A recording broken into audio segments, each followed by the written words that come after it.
Hey Rosalians, we're back with part 2 of the notes for the Civil War. So again, feel free to follow along if needed. You may pause, rewind, fast forward. It is all in your hands. This is just extra support if you want to hear me teach the lesson.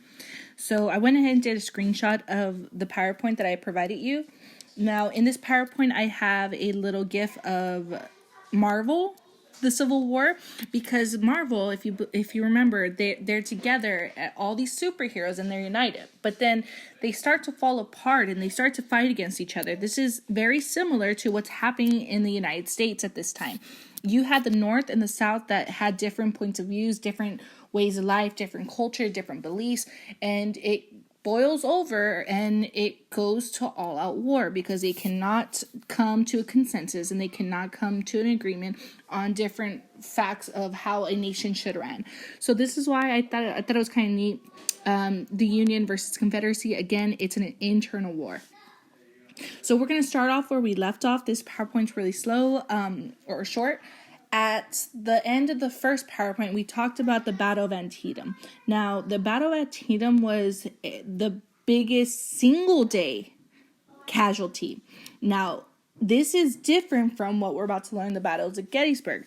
The Battle of Gettysburg is the biggest, heaviest, bloodiest battle of the Civil War. So not bloodiest day, but the bloodiest battle. You had over 51,000 men perish, both consisting of the Union and Confederacy soldiers. Now, this took a span over 3 days. It was a heavy battle, but the Union is going to win this battle. And this battle is so significant because this is officially the turning point of the Civil War. There's two turning points. This is the second one, the main one. After the Battle of Gettysburg, the Union realizes that they are going to take this momentum, and their morale is extremely high because they have won this battle. And this go ahead and foreshadows, if they can win this single battle, the one with the most casualties, they can win this war. So they're going to take this momentum, and then this is officially going to be the end of the South marching to the North to fight anymore. So this is the last point that the South enters the North again. All the rest of the battles going to be fought in the southern end, in their territory. So the North is on a push forward. They're going to go ahead and take the war to the South. And they're never going to enter the war again up north. Now, Lincoln, he's going to take this momentum and he's going to go ahead and give one of his most famous speeches ever. Now, it is less than 300 words. It's officially 272. It was barely a little over a minute.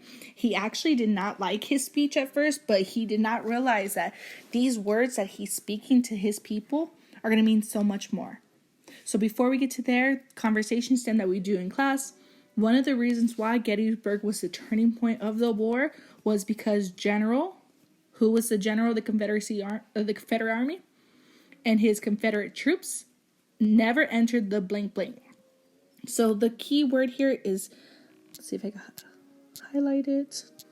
Even if I didn't mention, let me do a different color than green, sorry.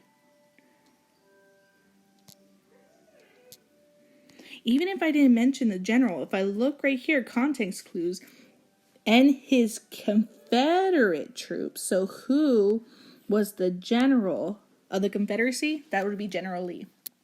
So if the fill in the blanks, one of the reasons why Gettysburg was the turning point of the war was because General Lee and his Confederate troops never entered the North again.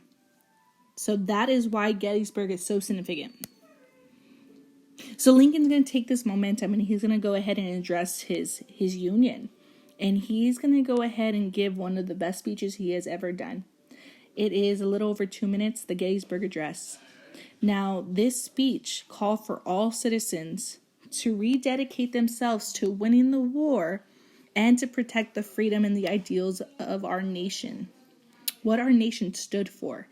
And what's so significant is that he's going to take this time and he's going to actually go back to the Declaration of Independence. When we were fighting against this tyrant, our founding fathers, they made sure to enter or to write in words, liberty for all and equality of all. So not just the few, the all, the many. So Lincoln's saying, let's go back to our roots. Let's look back at what our founding fathers are fighting for. We are going to go ahead and protect the freedom for everybody. These are the principles and the ideals that our nation stood for. This is what we're fighting for. Gettysburg Address.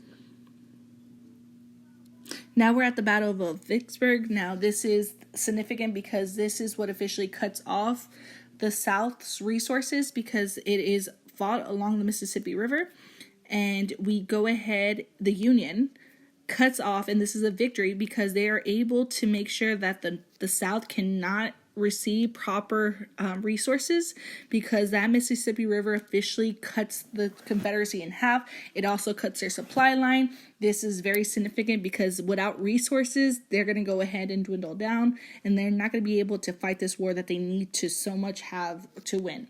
So the Union Battle of Vicksburg, significant because it gives the North control of the Mississippi River. It cuts the Confederacy in half. This is a huge victory for the North and the Union. All right, guys, this one was short. Feel free to rewind. I'm also giving you plenty of links to go ahead and review as resources. If you have any questions, please email me. Hope to see and talk to y'all soon. Have a great day. Stay safe and healthy. Bye.